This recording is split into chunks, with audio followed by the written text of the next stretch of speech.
Ever wondered why the once mighty Yugoslavia, a beacon of unity and diversity, disintegrated into pieces? This nation, which emerged from the ashes of World War II, was a unique entity in the world theater. Positioned between the West and the East during the Cold War, Yugoslavia was a melting pot of cultures, religions, and languages, a symbol of unity and coexistence. The nation was a patchwork of 6 republics and 2 autonomous provinces, a kaleidoscope of Serbs, Croats, Slovenes, Bosniaks, Montenegrins, Macedonians, and Albanians, among others. It was a country that managed to chart its own course, maintaining a neutral stance amid global tensions. But beneath this exterior of unity and harmony, fault lines were simmering. The country was a complex tapestry of competing nationalisms, simmering ethnic tensions, and economic strains. It's a tale of nationalism, economic crises, and political disarray. Let's dive into the unraveling of Yugoslavia. The initial cracks in Yugoslavia's unity began to show in the 1980s with an economic crisis that crippled the nation. Let's take a moment to understand the gravity of this economic crisis that swept through Yugoslavia. The country was plagued by a multitude of economic issues, each one chipping away at the nation's unity bit by bit. On one hand, Yugoslavia was grappling with hyperinflation. Imagine a scenario where the price of a loaf of bread doubles, triples, or even quadruples within a day.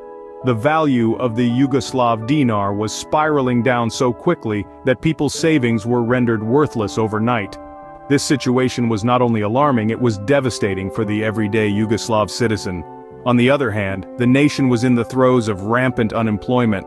The job market was shrinking, and opportunities were dwindling. The young, educated population found themselves stuck in a rut, with their degrees in one hand and a bleak future in the other. And if these problems weren't enough, there was the weight of foreign debt. Yugoslavia found itself sinking deeper and deeper into the quicksand of loans and repayments.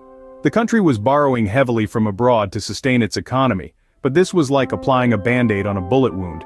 It provided temporary relief but did nothing to address the underlying issues. These economic problems were not just abstract concepts on paper. They were real, tangible issues that the people of Yugoslavia had to grapple with daily. They led to public discontent, as people saw their quality of life deteriorating. They also led to regional disparities, as some parts of the country were hit harder than others. This economic crisis did more than just cripple the nation financially. It started to tear at the fabric of Yugoslavia's unity. It created divisions among the people, sowed seeds of discontent, and paved the way for greater challenges that the country would face in the future. The economic crisis was just the beginning. It set the stage for more profound fractures.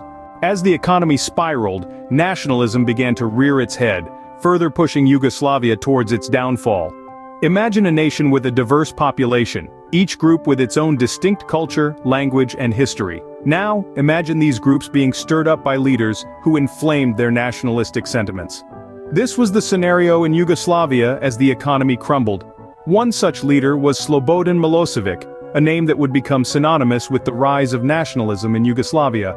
Milosevic, a former communist, cleverly manipulated the media and played on the fears and resentments of the Serbian population. He appealed to their sense of national pride, reminding them of their historical grievances and perceived injustices. But why did his message resonate so strongly? Well, the economic crisis had left many people feeling disillusioned and desperate. They were looking for someone to blame, and Milosevic provided the scapegoats, the other ethnic groups within Yugoslavia. He painted a picture of Serbs as the victims, the ones who had been wronged, and this narrative stoked the flames of nationalism. And it wasn't just in Serbia. Across the republics of Yugoslavia, leaders were exploiting the power of nationalism. In Croatia, Franjo Tudjman was stirring up Croatian nationalistic sentiments, while in Bosnia, Alija Izetbegović was doing the same among the Bosniaks. This rise of nationalism was not a sudden phenomenon. It was the result of years, even decades, of pent-up frustrations, historical grievances, and economic hardships. And it was being used as a tool by leaders to consolidate their power and control. However, the cost was devastating. The diverse republics of Yugoslavia, once united under a common flag, were now being torn apart by ethnic tensions. The people who had once lived together in relative harmony were now being turned against each other, manipulated by leaders who cared more about power than the unity of the nation. The rise of nationalism was a dark chapter in Yugoslavia's history, leading to horrific ethnic conflicts and ultimately, its dissolution. As if economic crisis and nationalism weren't enough, political disarray delivered the final blow to Yugoslavia. This marked the beginning of the end of a state that once stood as a symbol of unity and coexistence in the Balkans.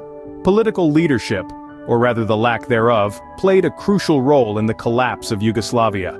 The death of Josip Broz Tito, the man who had held Yugoslavia together for decades, left a power vacuum that no leader could adequately fill.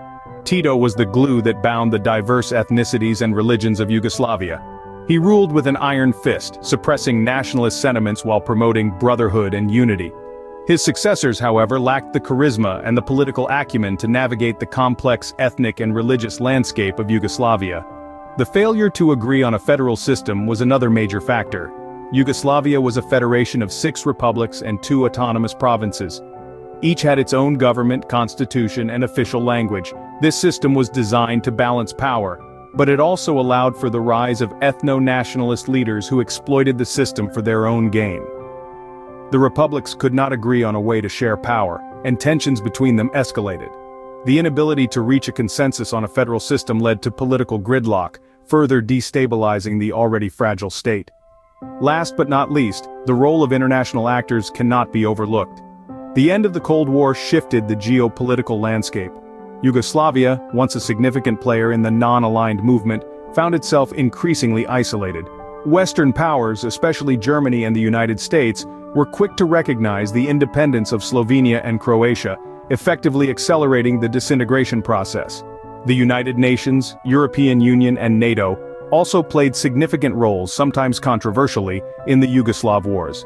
Yugoslavia's political disarray was the final nail in the coffin, leading to the disintegration of this once unified country. The collapse of Yugoslavia was a complex process, and political disarray was one of its key drivers. The failure of leadership, the inability to agree on a federal system, and the role of external actors all contributed to the country's downfall. The collapse of Yugoslavia unleashed a series of wars that would scar the Balkans for decades. The dissolution of this once unified nation ignited the infamous Balkan Wars, casting a long, dark shadow over the region. In the chaos, cultural lines were redrawn in blood, and the echoes of conflict reverberated through the generations. The Dayton Agreement, signed in 1995, sought to bring peace, but the scars were already deep. It marked the end of the Bosnian War, yet it was merely a bandage on a wound that needed time and care to heal. Today, the former Yugoslav republics are independent entities, each with its unique struggles and successes. They are navigating their way through the aftermath, building upon the ruins of a past filled with unity and diversity, but also conflict. From an economic crisis to the rise of nationalism and political disarray, the collapse of Yugoslavia is a complex tale of a country that once stood as a symbol of unity and diversity.